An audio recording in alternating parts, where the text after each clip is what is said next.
sama Mantar Bumi. Ya.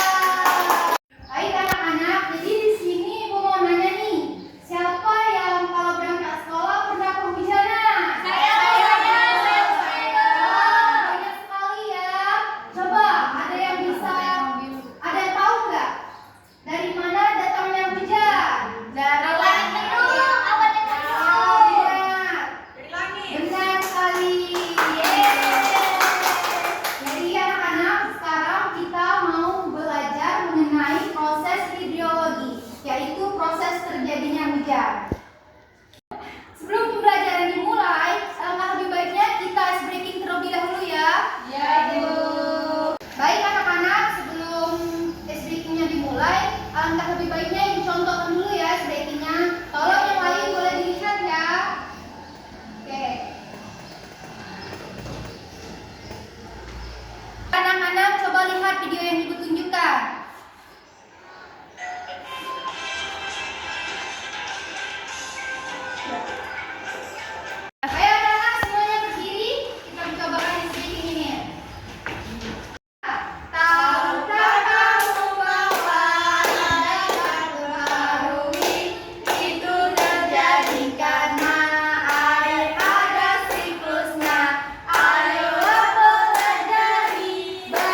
juga videonya DP.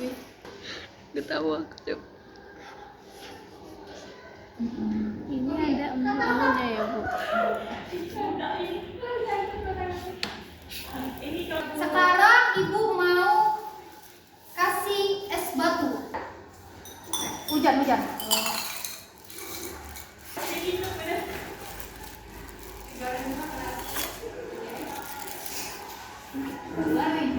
Sendoknya mana?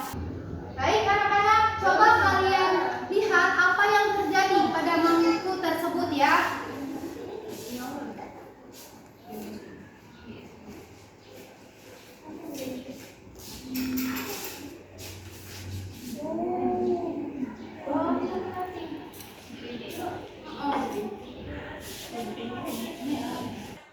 Coba anak-anak kalian angkat mangkuk kalian, apakah ada bintik-bintik? Ada Bu.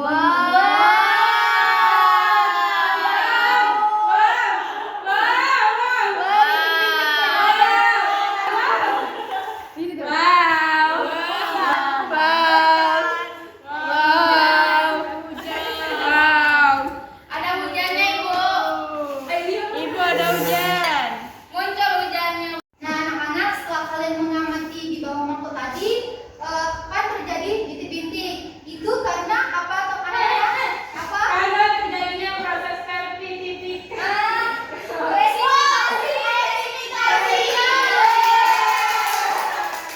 Anak-anak setelah kalian melakukan eksperimen, silakan presentasikan hasil eksperimen kalian ke depan. Untuk kelompok 1, apakah sudah siap? Oke, silakan maju kelompok 1. Baiklah teman-teman, kami dari kelompok 1 akan menyampaikan hasil dari pengamatan eksperimen kami. Nah, jadi ketika air panas berada tepat di bawah mangkuk yang berisi es batu, maka terjadilah evaporasi, yaitu penguapan air. dan ketika batu es ini tepat berada di bawah di atas air panas, di bawah mangkuk ini akan terjadinya bintik-bintik yang presipitasasi. Ya. Anak, tadi kita udah melakukan eksperimen tentang proses hidrologi. Nah, jadi anak-anak, proses hidrologi itu ada 4. Yang pertama, evaporasi, yaitu penguapan air. Yang kedua itu ada kondensasi, yaitu terbentuknya awan. Yang ketiga adalah presipitasi, yaitu terjadinya hujan. Nah, yang keempat itu adalah infiltrasi. Air hujan tadi masuk ke tanah. Nah, melalui air nih, air langsung penguapan, terus jadi awan, awan mendung jadi hujan, air hujan turun masuk ke tanah. Oke, sekarang ada yang bisa menyimpulkan apa yang kita sampaikan pada hari ini? Saya ibu. Oke, siapa tuh? Silakan. Baiklah, jadi teman-teman di sini saya akan menyimpulkan materi kita hari ini yang sudah dijelaskan oleh Ibu Rianti. Hari ini kita belajar tentang siklus proses terjadinya hujan atau yang disebut dengan siklus hidrologi. Ada 4 proses tadi kan Bu. Yang pertama itu evaporasi, itu terjadi proses penguapan. Setelah penguapan itu ada yang namanya mengembun. Itu membentuk jadi awan, itu disebut dengan kondensasi. Terus yang tahap ketiga itu terjadinya hujan. Setelah awan mendung maka akan terjadinya hujan teman-teman. Itu tadi disebut dengan presipitasi. Terus setelah hujan maka hujan jatuh ke bumi, dia akan masuk ke tanah, itu disebut dengan infiltrasi. Infiltrasi.